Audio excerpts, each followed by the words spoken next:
আমাদের সমাজে শিয়াল দেখেছেন? শিয়াল শিয়াল হুক্কা হুক ডাকে। ওই শিয়াল একদিন মানুষ সমাজে গিয়ে বলছে আমি মানুষ হব।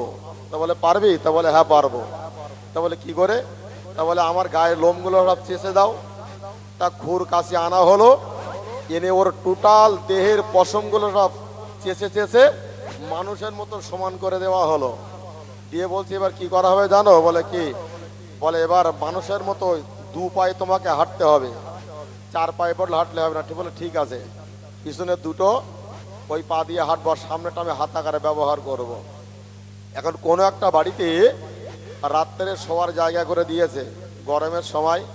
এখন মশা তো অনেক, এখন মশারি টাঙিয়ে সুন্দর করে বিছানা পাতিয়ে বেড কভার পাতিয়ে বালি দিয়ে ওকে শোয়ার একটা জায়গা করে দেওয়া হলো। ভাই সেই যেখানটায় ও যে বাড়িতে ওর শোয়ার জায়গা করে দিয়েছে পাশেই বড় একটা বাগান। এখন ভারী রাত্রে যখন ওই শিয়ালের দল এসে যখন হুক্কা হু ডাক শুরু করেছে, আর এ তখন মশারি বেডে লাফ দিয়ে পড়েছে উঠোনে। তার মানে এর চরিত্র বদলালো। ধরে বলেন যারা মুফতি সাহেবের গাল দিচ্ছে এদের চরিত্র কেরাম বলেন দিন, শালাই শেলের মতো। আল্লাহর বান্দা মনে রাখো, এই জন্য মহান আল্লাহ বললে রে আমার বান্দা বান্দে তোমরা মনে রাখো, না না না, তোমরা যদি গালি গালাজ করো তোমাদের আমল থেকে আমল কেটে নিয়ে তোমাদের নেকিগুলো কেটে নিয়ে যাকে তোমরা গালি দেবে ওই মানুষটির আমল নামাতে ওই নেকিগুলো মহান আল্লাহ লিখে দেন। জোরে বলুন সুবহানাল্লাহ। তুমি মুফতি সাহেবের বিরুদ্ধে যত গালিগালাজ করো না কেন, ওই মানুষটির গালিগালাজ করার কারণে ও বান্দা তুমি মনে রাখো, তোমার ওই গালিগালাজ করার কারণে তোমার জীবনের আমল নষ্ট করে দিয়ে মুফতি সাহেবের আমলটা মহান আল্লাহ আরো ভারী করে দেবে রে। জোরে বলুন সুবহানাল্লাহ। আর যাদের চরিত্র হলো ওই শিয়ালের মতো হবে, আল্লাহর বান্দা মনে রাখো, যাদের চরিত্র হলো শিয়ালের মতো ওরা যতই বলে আমি মানুষ হব, না না মুসলমান বলে রাখো, এরা কোশ্চেন কালো মানুষ হতে পারবে না। ওই শিয়াল যখন তার শোয়ার জন্য একটা জায়গা করে দেওয়া হলো, ওই জায়গা গভীর রাত্রে যখন তার দলীয় লোকেরা বাগানের ধারে এসে যখন ও তার নিজের ভাষায় ডাক যখন শুরু করে দিয়েছে, ও তখন মশারে পেটে লাফ দিয়ে যখন বাগানে দেখি দৌড়াতে শুরু করলো। আল্লাহর বান্দা আপনি মনে রাখুন, যে সমস্ত মানুষেরা মুফতি সাহেবের বিরুদ্ধে গালিগালাজ করে ওদের চরিত্র এই জন্য ছেলের মতো, আপনার আমার তাদের বিরুদ্ধে গালি না দিয়ে আমাদের জবানটাকে আমরা নাপাক করতে চাই না। কুকুর মানুষের কামড়ায়, ঠিক না ভুল? না মানুষ কুকুরে কামড়ায়? আল্লাহ বান্দা বলে রাখুন, আল্লাহর নবী মুহাম্মদুর রাসূলুল্লাহ সাল্লাল্লাহু আলাইহি ওয়াসাল্লাম হাদিস শরীফের ভিতরে জানিয়েছেন, আল্লাহর বান্দা আপনি মনে রাখুন, দিনের নবী মুহাম্মদুর রাসূলুল্লাহ সাল্লাল্লাহু আলাইহি ওয়াসাল্লাম বলেন, যদি তুমি কোন মুসলমানকে গালিগালাজ করো আর বাস্তব যদি সেই গালির আন্ডারে ওই মানুষটি না পড়ে, তোমার জীবনের আমলগুলো কেটে কেটে নিয়ে তুমি যে মানুষটার গালিগালাজ করছো ওই মানুষটির আমল নামাতে ওই নেকিগুলো জুড়ে দেওয়া হবে। না না মুসলমান বলে রাখো, এরা যদি বাস্তব মুসলমান হতো কোন মানুষকে এরা গালি দিতে পারত না। একটা কুকুর, একটা মানুষ যেমন কুকুরকে কখনো কামড় দেয় না, না না মুসলমান মনে রাখো, ইমানদার কখনো আর একটা ইমানদারকে গালি দিতে পারে না। ভাই যতই বলুক এ ছেলের চরিত্র জীবনে যাবে না এদের। বিশ্বাস করেন, নবীর জমানায় ছিল, এখনো আছে, আগামীতেও থাকবে। ভাই এই জন্য আমাদেরকে একটা জায়গায় ভালো করে মাথায় রাখুন, আপনি জীবনে একটা নেকি সঞ্চয় বা একটা নেকি আপনি বাড়াতে পারবেন, সেই ধান্দায় ব্যস্ত হন। আপনি কার বিরুদ্ধে গালি দেবেন? আজকে মুফতি সাহেবের বিরোধিতা করে, মুফতি সাহেবের গালি দিয়ে ভাই জামিয়ার মতন প্রতিষ্ঠান ধিকে ধিকে বেড়েই চলেছে না কমেছে? জোরে বলেন, বেড়েছে তো। এরা যত গালি দেবে মুফতি সাহেবের লাভ ছাড়া ক্ষতি হবে না। একবার জোরে বলা যাবে সুবহানাল্লাহ। কিন্তু গালি দেওয়া কোন খাঁটি মুসলমানে কোনো গালি দিতে পারে না। মুফতি সাহেবদেরকে জিজ্ঞাসা করে দেখবেন, আমি তো মুফতি মানুষ না, যারা মুফতি তাদের জিজ্ঞাসা করবেন। খাঁটি ইমানদার কখনো আরেকটা ইমানদারকে কখনো গালিগালাজ করতে পারে না। এর ভেতরে ইমান কম, ইমান নেই, যার জন্য আরেকটা ইমানদারকে গালি দিচ্ছে। যারা গালি দিচ্ছে আমি বলবো তারা মুফতি সাহেবের পাশে দাঁড়ানোর মতন যোগ্য মানুষ না। বলো, বিশ্বাস করেন তারা মুফতি সাহেবের মতো মানুষের পাশে দাঁড়ানোর মতন যোগ্যতা রাখে না। তারাই আবার মুফতি সাহেব হুজুরের মতো মানুষকে গালিগালাজ করছে। ভাই একটা কথা ভালো করে মাথায় রাখুন, কোরআন হাদিস যেটা বলেছে মিথ্যা হবে না, সত্য হক। কিয়ামতের মাঠে ওই সমস্ত মানুষদেরকে আল্লাহর আসামির কাঠগলায় এদেরকে উঠতে হবে।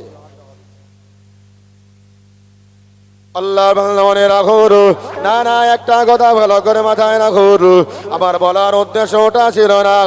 আমি আমার বক্তব্যের শুরুতে আল্লাহর পাক কালাম কোরআন শরীফ থেকে একটা কোরআন শরীফের আয়াত যদিও আমি আপনাদেরকে পড়িনি, এবার আমি আপনাদেরকে বলতে চাই, ও ইমানদার মুমিন মুসলমান মনে রাখুন, আমার আল্লাহ পাক আল্লাহ তাআলা কোরআন শরীফের ভিতরে জানিয়েছে, ইয়া আইয়ুহাল্লাযীনা আমানু কুতিবা আলাইকুমুস সিয়াম কামা কুতিবা আলাল্লাযীনা মিন ক্বাবলিকুম লাআল্লাকুম তাত্তাকুন। আমার আল্লাহ বললেন, ও জগৎবাসী তোমরা মনে রাখো, আমি আল্লাহ তোমাদেরকে জানিয়ে দিলাম, আমি আল্লাহ এতে পড়বে আগের নবীর উম্মতের উপরে আমি আল্লাহ তাদের উপরে রোজাকে ফরজ করেছিলাম। আমি আল্লাহ তোমাদের উপরেও আমি আল্লাহ রোজাকে তোমাদের উপরে ফরজ করেছি।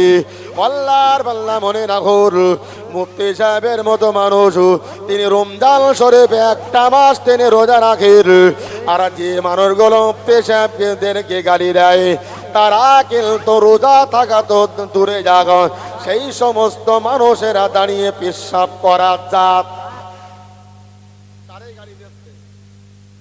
মুফতি সাহেবের মতো মানুষ তিনি রোজা রাখেন, সবকিছু করে, আর যিনি গালি দিচ্ছেন এই মানুষটা খোঁজ দিয়ে দেখেন দাঁড়িয়ে পেশাব করে। ভাই একটা গরু ছাগল ভেড়া জন্তু জানোয়ার কুকুর শুকর এদের পেশাব করে পানি নেওয়ার শরীয়তের কোনো বিধান আছে? নেই। তাহলে তুমি মুসলমানের ঘরের ছেলে, তুমি দাঁড়িয়ে পেশাব করবা, তুমি পানি ব্যবহার করবা না, তোমার চরিত্র তো শিয়াল কুকুর শুকরের মতো, আর তুমি মুফতি সাহেবের মতন মানুষকে গালি দিচ্ছ, তোমার তো লজ্জা হওয়া দরকার। তোমার লজ্জার ঘাটে পানি গিয়ে একটা মুখ ধুয়ে আসা দরকার ছিল। কেন তুমি নিজে নিজে শোধরাতেই পারো না? সেই মানুষটা দাঁড়াতে আল্লাহ এত বড় বৃহত্তম একটা প্রতিষ্ঠান আল্লাহ করিয়ে নিয়েছেন, তোমার রাগ হচ্ছে? শিয়াল গেছে আঙুর খেতে, আঙুর এখন আঙুর ও লাপাই পারতে পারিনি ভাই। ও চল যাচ্ছে, বলছে হ্যাঁ বন্ধু কই যাও? তা বলে ওই ওখান ছিলাম, চল যাচ্ছে। বলে চলো আঙুর পেরেছো, আঙুর খাবা না, চলো আবার বাড়ি। তা বলে না আঙুর টক। তার মানে ও শালা আঙুর লাফাই পারতে পারিনি, তাই এখন যাচ্ছে, তাই বলছে টকও খাওয়া যাবে না, চলে যাচ্ছে। তার মানে এদের এত বড় মতো একটা বৃহত্তম প্রতিষ্ঠান করার মতন যোগ্যতা মুরুখ এদের নেই। না থাকার কারণে যে মানুষটির পিছনে তুমি লেগেছো, হাসরের মহাময়দানে জবাব দেওয়ার জন্য তুমি তৈরি হয়ে যাও। তার মানে তোমার চরিত্র তো ছেলের চরিত্র। এখন আঙুরির দোষ, এত বড় প্রতিষ্ঠান তুমি তো করতে পারবে না। অনেক কাইম সাহেব পাগড়ি চুরি করেছে, মাতিন সাহেব রোহিঙ্গাদের টাকা মেরি খেয়েছে, তোর বাপের টাকা মেরি খেয়ে তুইও খা। সমাজের মানুষের কাছ থেকে টাকা তোলে তুমিও মেরে খাও, তোমার যোগ্যতা আছে।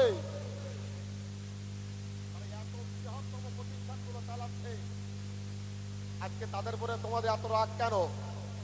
বিশ্বাস করেন ভাই, এরা আসলে কি জানেন, এর রাগ গুলো শুধু দুই মুফতি সাহেব হুজুরের বিরুদ্ধে রাগ নয়, এই রাগ গুলো যা দেখাচ্ছে এরা কোরআন হাদিসের উপরে রাগ দেখাচ্ছে, তার মানে এরা এদের ইমান আছে কিনা এবারে আপনারা ভেবে দেখেন। আল্লাহ মনে রাখুন, না না মুসলমান মনে রাখুন, একটা মুসলমান কখনো আর একটা মুসলমানের বিরুদ্ধে এই গালি গালাজ করতে পারে না। না না আল্লাহর বান্দা আপনি মনে রাখুন, আল্লাহ তরফ থেকে ইমানদারের উপরে সাহায্য মদত গুলো রয়েছে। এই জন্য সামনে রমজান মাস, যাতে করে এই নিয়ত গুলো করুন আর কখনো কোনো মানুষের গালি গালাজ গুলো করবো না। আগামী দিনে রমজান শরীফ থেকে শুরু করে নিজের জীবনের নেকিগুলো আমি বানিয়ে চলবো। আল্লাহর বান্দা আপনি মনে রাখুন, এই জন্য দিনের নবী মুহাম্মদুর রাসূলুল্লাহ সাল্লাল্লাহু আলাইহি ওয়াসাল্লাম জানান, ইদা দাখালা রমাদান, যখন রমজান মাস উপস্থিত হয়, আল্লাহর বান্দা আপনি মনে রাখুন, দিনের নবী মুহাম্মদুর রাসূলুল্লাহ জানিয়েছেন, ইদা দাখালা রমাদান, যখন রমজান মাস উপস্থিত হয়, ফুতিহাত আবওয়াবুস সামাই, আসমানের সমস্ত দরজাগুলো ওমার উম্মতেরা, আমার আল্লাহ তোমাদের জন্য সমস্ত আসমানের দরজাগুলো মহান আল্লাহ খুলে দেন। জোরে বলুন সুবহানাল্লাহ। রাসূল বলেছেন, ফুতিহাত আবওয়াবুস সামাই, আসমানের সমস্ত দরজাগুলো আল্লাহ নবীর এই উম্মতের জন্য আল্লাহ খুলে দেন। এত রহমত দিয়েছে, এত রহমত দিয়েছে, তথাপিও এই রহমত পাওয়ার পরেও কেন আজকের কোরআন হাদিসের বিরুদ্ধে কথা বলো না, বললে নিজের জীবনের আমলগুলো সব নষ্ট হয়ে যাবে। ভাই আমি এতটুকুই বলে শেষ করব। তারপরে বলা হয়েছে অফি রিওয়ায়াতিন। হ্যালো, এক মিনিট।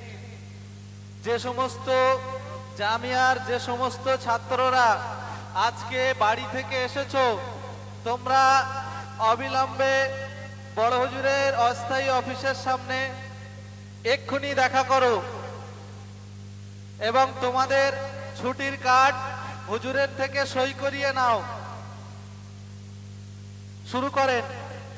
তো ভাই যে কথা বলছিলাম, রাসূল করিম সাল্লাল্লাহু আলাইহি ওয়াসাল্লাম বলেছেন অফি রিওয়ায়াতিন, অন্য রিওয়ায়াতে এসেছে, ফুতিহাত আবওয়াবু জান্নাত, আর আল্লাহ জান্নাতের দরজাগুলো এই রোজাদারদের জন্য আল্লাহ উন্মুক্ত করে দেন, খুলে দেন। একবার জোরে বলুন না সুবহানাল্লাহ। তারপরে বললেন কুল্লিকাত আবওয়াবু জাহান্নাম, আর জাহান্নামের দরজাগুলো আল্লাহ বন্ধ করে দেন শুধু এই রোজাদারদের জন্য। একটু জোরে বলা যাবে না সুবহানাল্লাহ? তারা রোজা রাখে, তারা নামাজ পড়ে, তারা হজ করেছে, তারাও যদি আজকের মাদ্রাসার বিরুদ্ধে কথা বলে, শিক্ষার বিরুদ্ধে কথা বলে, তাহলে ভাবতে হবে এরা আবু জেহেলের শালা নাই ভাইরা ভাই হবে। বিশ্বাস করেন, এরা মুসলমানের খাতায় থাকতে পারে না। তার মানে ওরা আল্লাহর শত্রু, ওরা নবীর শত্রু। এই জন্য এরা কোরআন হাদিসের বিরুদ্ধে কথা বলে। ভাই ভালো করে মাথায় রাখুন। তারপরে বলেছেন সিলসিলাতে শায়াতিন, আর শয়তান ইবলিসের শৃঙ্খলাবদ্ধ করে রাখা হয়। ভাই শয়তান ইবলিসকে শৃঙ্খলাবদ্ধ করে বেঁধে রাখা হয়, কিন্তু তার চেলা কি কম আছে? তার চেলা বলো কম নেই বলো। এই জন্য আমাদেরকে সতর্ক হতে হবে, আমাদেরকে শিক্ষার প্রতি আমাদেরকে গুরুত্ব দিতে হবে। আজকের মুফতি আব্দুল কাইয়ুম সাহেব হুজুর এবং মুফতি আব্দুল মতিন সাহেব হুজুর, তাদের দ্বারাতে আজকের মহান আল্লাহ যে বৃহত্তম কাজগুলো আল্লাহ করিয়ে নিচ্ছেন। যাদের রাগ হচ্ছে আমি তাদেরকে বলবো এখনো ভাই সময় আছে, তাদের ঝোলাবো, তারিখ অন্তত এলেম পাবি, একটু ঝোলাবো, দেখবি তোদের দ্বারা তো আল্লাহ কিছু করিয়ে নেবে। এই জন্য ইতিপূর্বে হজ নসিহত শুনেছেন না? বসিয়াটা আল্লামা হুজুর দাদা হুজুর কেবলার দরবারে গিয়ে কাজ করতেন, সবকিছু করতেন, তাই তো দাদা হতো কেবলাই ওই এলমে লাদতের ভয়ে দিয়েছিলেন, ঠিক না ভুল? আজকে তাদের কাছ থেকে এলেম পেতে হলে তাদের পাশে আসো, তাদের সংস্পর্শে আসো, এসে দেখো তারা সমাজের টাকা মেরে খায় না সমাজের মানুষের পাশে দাঁড়ায়, তারা সমাজের গরিব অসহায় মেয়েদেরকে বিবাহ দেয় না, যারা হাসপাতালে ভর্তি রয়েছে ও টাকার জন্য, অর্থের জন্য যারা চিকিৎসা হতে পারে না তাদের অর্থ দিয়ে সহযোগিতা করে। একবার আল্লাহ তোমার দুটো চোখ দিয়েছে, ওই চোখ দুটো দিয়ে একটা বার দেখে যাও, তাহলে তোমার জীবনের ভুলটা শুধরে যাবে। তোমার লিখতে হবে। বক্তা পিছনে অনেক ভাই যতটুকু বলেছে হয়তো ভাষাগত টোটে আমি তুলে ফেলতে পারি, রানিয়ে বলতে যে ভাষাগত ত্রুটি আমার হতে পারে, তার জন্য ছোট ভাই হিসাবে, সন্তান হিসাবে ক্ষমা চাইছে। মহান আল্লাহ আমাদের সকলকে আমল করার তৌফিক দিন। আর জামিয়ার মতো প্রতিষ্ঠানের পিছনে, মুফতি সাহেব হুজুরের পিছনে আমাদের মৃত্যুর পূর্ব মুহূর্ত পর্যন্ত অটুট ভাবে দাঁড়িয়ে থাকার তৌফিক আল্লাহ দান করে। সকলে বলুন আল্লাহুম্মা আমিন। উচ্চ আওয়াজে দরুদ শরীফ। আল্লাহুম্মা।